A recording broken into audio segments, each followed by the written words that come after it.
Thanks to the panel for being here, and I will restrict myself from regaling you all with fly fishing opportunities on a snake in the green. When you bring that up, all of a sudden my fly fishing hand starts to shake. And then you mentioned Lake Erie, which is in my district. We could talk about walleye fishing as well, but I won't do that. I want to focus. My questions on the Undersea Cable Protection Act introduced by my good friend from Georgia, Mr. Carter. I think we all agree that it's important for us to balance the environmental interest and national security and economic equities and our leadership technology when considering the permitting of these cables. And so, Ms. Toombs, as we've discussed today, you've had a lot of experience working on the permitting process, and that's the key issue, the permitting process and siting process, lengthy siting process for these undersea cables. One specific example in your home state of California is the Grover Beach Cable Landing Station.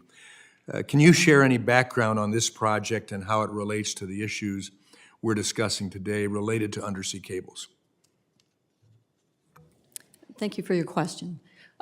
Yes, at the Grover Beach Landing, I've actually permitted 4 cables, 3 in 2000, this was an earlier stage, and then 1 last year, again, all at Grover Beach.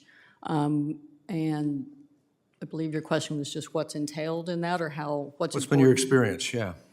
My experience was that it is a very rigorous process, and the first round of cables, because this was early on, was a bit more arduous than the later one, and the reason for that was that it was new, it was an unfamiliar type of project to agencies, and so we did a lot of studies, resulted in a lot of mitigations that have been carried through over the years, and I would say the experience more currently or more recently has been that industry has learned a lot over that time, the agencies have learned a lot over that time, and so now it's become a more predictable process. And so it actually was a process that was a little easier than it was the first time. But now those cables are in a newly designated sanctuary, and perhaps that's what you were getting at. So they were permitted before the sanctuary was designated. Yeah, and I guess in these studies, have you seen any indication of subsea cables being harmful to the environment, to the way they are established?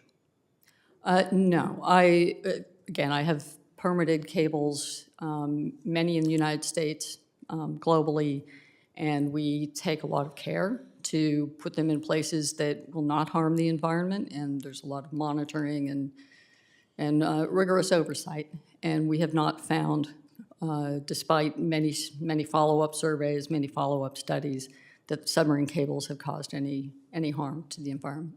Okay.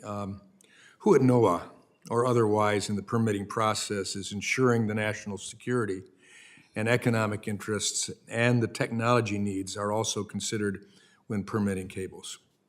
Who at NOAA does this? Pardon me? Who at NOAA does this?